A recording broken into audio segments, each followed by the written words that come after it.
For 60 years, Moroney's Harley-Davidson has catered to motorcyclists in the area. Through hard economic times, the dealership has managed to survive. 60 years in business is something to be proud of, and it's something to celebrate. Today we are at Moroney Harley-Davidson in New Windsor to talk with owner Pat Moroney about the company's history and longevity on this episode of My Ride Garage. Pat, thank you so much for joining me today. Now, you know, you're it's a staple in the motorcycle industry in Orange County. I try to be catered to everybody. Yeah. We are here because of the 60th anniversary of Moroney's. All right. And I know for a fact that your father didn't always start out with motorcycles. Give it a little back history of how this whole huge company started. Yeah, my dad was a sergeant in the Korean War. Survived being on the front lines for 4 years. Anyway, when he got back to Newburgh, like a lot of people that were in the Army, even like the Hells Angels, they needed something pretty wild to come back to because they were just used to being at a level of adrenaline every day, and motorcycles seemed to fit that for him. And basically, he went to work for the Harley dealer, who was Cobra Line in downtown Newburgh, and became, one of the, a good mechanic, and really he had a personality with people as well. So Cobra Line really liked him because of his personality and his salesmanship, and back then everything was ma and pa. Everything, it was only 2 or 3 people in a lot of dealerships. So he got to learn the parts, the sales, pretty much the whole dealership. Cobra Line at that point was probably about 60 years old, 65 years old, and he was looking to retire to Miami. And another note, at that time, we were getting into the late 60s where a lot of Harley riders were building choppers. Yeah. And my dad, for whatever reason, hated choppers. Even though I'm building one right now. I'm building a 60s chopper. Nice. Building all kinds of, But he hated choppers. He liked stock bikes. He liked dirt bikes. He liked racing. The chopper thing with the long hair and the the smoking pot and that whole thing. He's just popping acid. He just wasn't into any of that. From there, my dad, we got into the 70s and he got me into racing motorcycles, which. And you still race today? I've actually started racing cars, but. From 1974 to about 1984, I raced professional. I was pretty much the fastest guy on the East Coast. I had 5 national numbers. I was ranked top 10 in the country for a bunch of years. I was one of the first Motocross Fox factory riders. I raced for Husqvarna, Yamaha, a bunch of different companies, and had a great motorcycle racing career in the 70s. And that's right about when Harley actually went to building the worst motorcycles I ever built with the AMF. Taking over Harley in 1971. So in the 70s, I remember it was a real struggle because almost every Harley we sold needed so much warranty work, and it was a real struggle to keep the customers happy because the bikes were, they were breaking down with 1,000, 2,000 miles on them.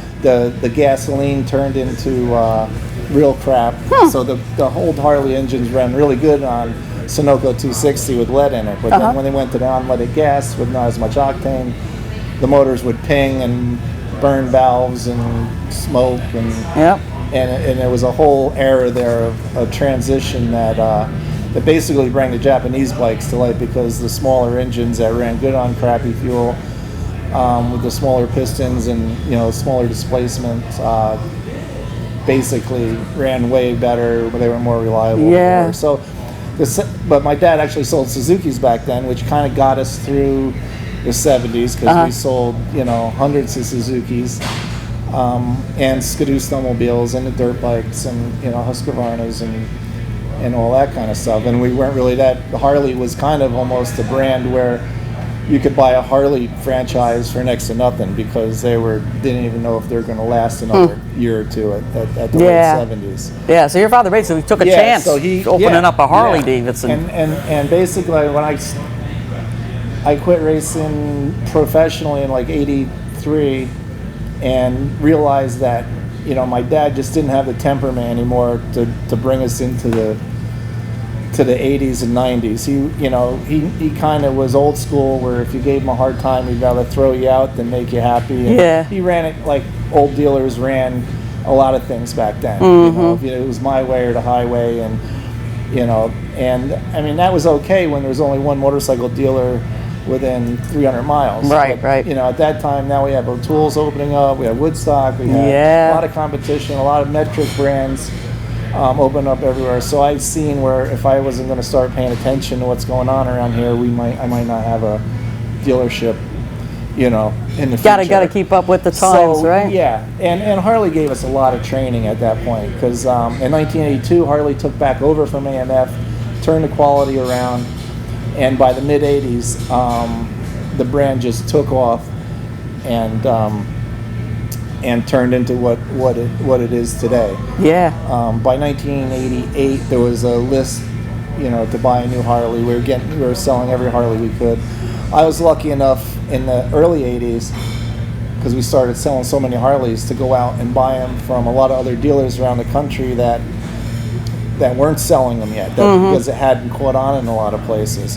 So luck would have it, I bought one year I probably bought 100 motorcycles from other dealers, and Harley gave me 100 more the next year. So that's how they allocated you bikes. So I got my allocation up to close to 400 bikes. Wow. Which really propelled us through the 90s and 2000s until where it was just really easy to make a living being a motorcycle dealer until 2008. You have a huge Harley-Davidson dealership here with parts and service and retail and everything, and you also have another part where you sell like the metric stuff. Suzuki, Yamaha, Honda. Yep. Yeah. And that's a little soft. It's been a little soft the last 4 or 5 years. The metric brand, a lot because everyone's buying everything online. Yeah.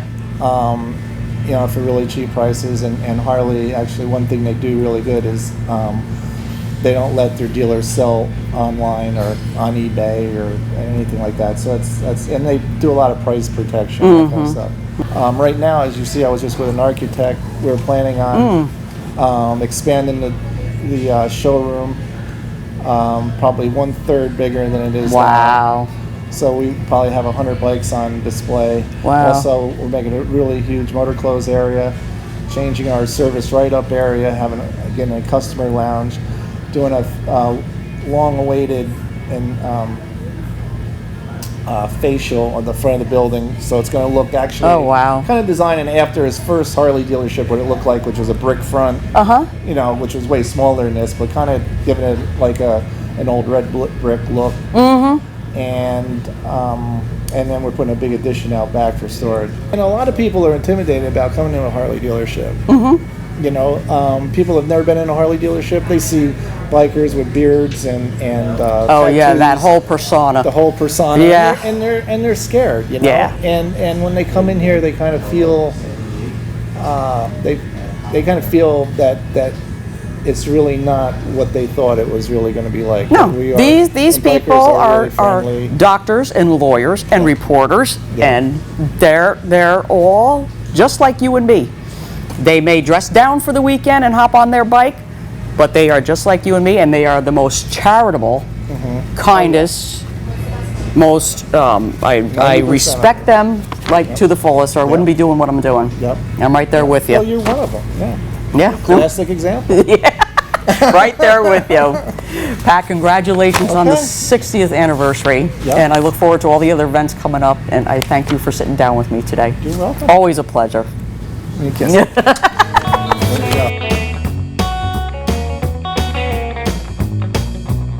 Jim Moroney built a company. He built it all up from bicycles to motorcycles. When one talks of Harley-Davidsons, you can bet that Moroney name is in the same sentence. A history like no other, and a company that is 60 years strong and still going. Until next time, keep the rubber side down. I'm Donna Kessler for My Ride Garage.